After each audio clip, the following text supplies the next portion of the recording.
Tipping in Prague. How much to tip? Emergency answer. The waiters are approaching with the bill.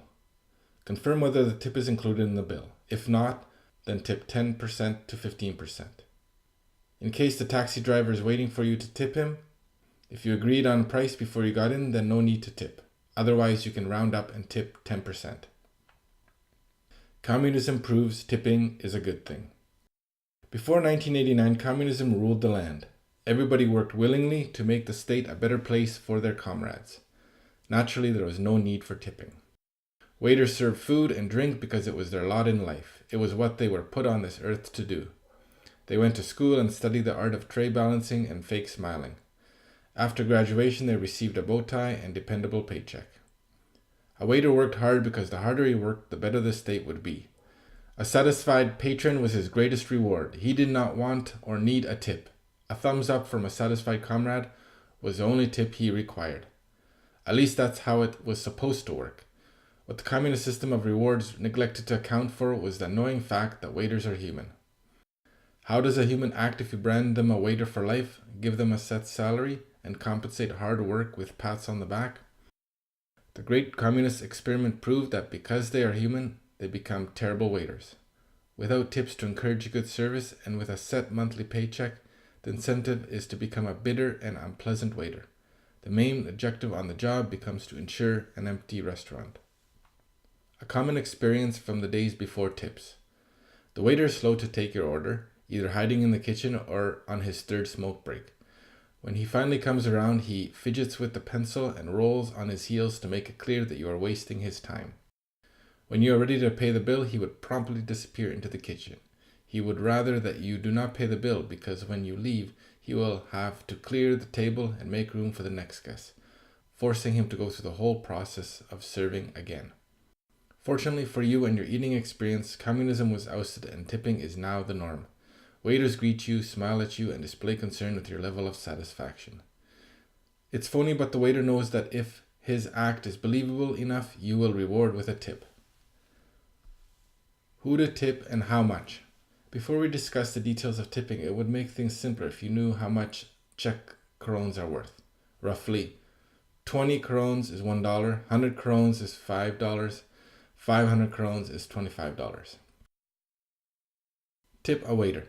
Tipping in restaurants is the norm. There are still a few Czechs stuck to old ways, refusing to tip, usually the older generation. At most, they would round to the nearest 10 Corona. A bill for $2.92 would earn the waiter $300. A 25-cent tip for a $15 meal.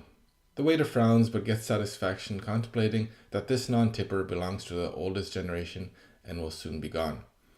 But you, a tourist, should tip around 10 to 15%. For an average meal, it is simplest to round up to the nearest 20 or 100 Corona. A meal for two with a couple of beers will cost around 270 Corona. Give the waiter 300 and he will not frown or imagine you in a coffin.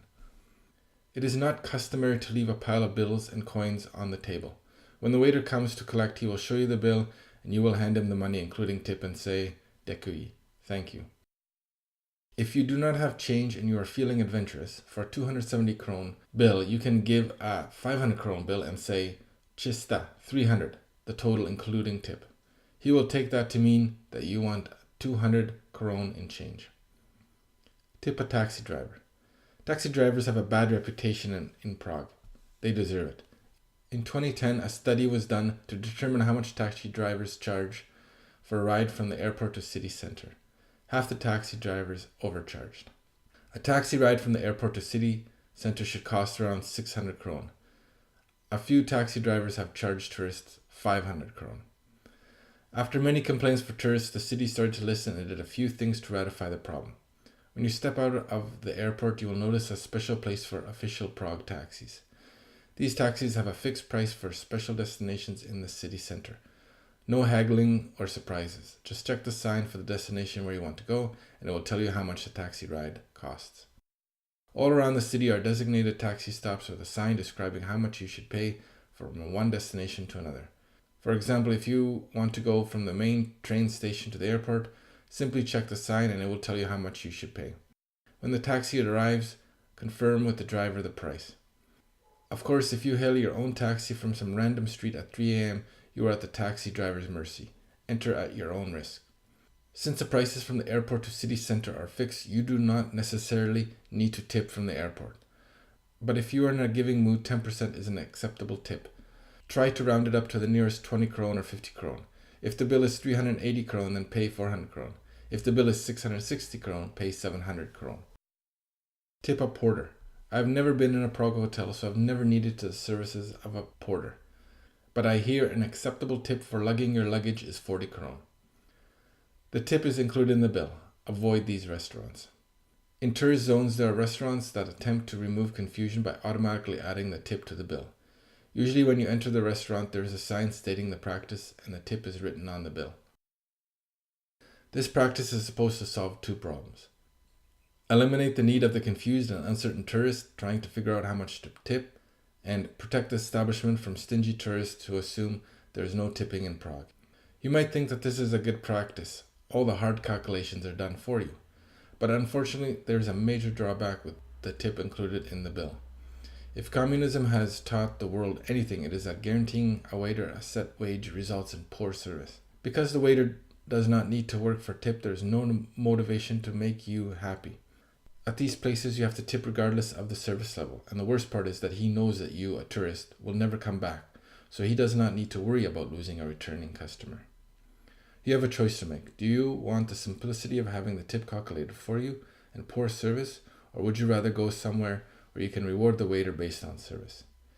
It is a personal choice, but local people in Prague do not regret the 1989 revolution that ousted the communists.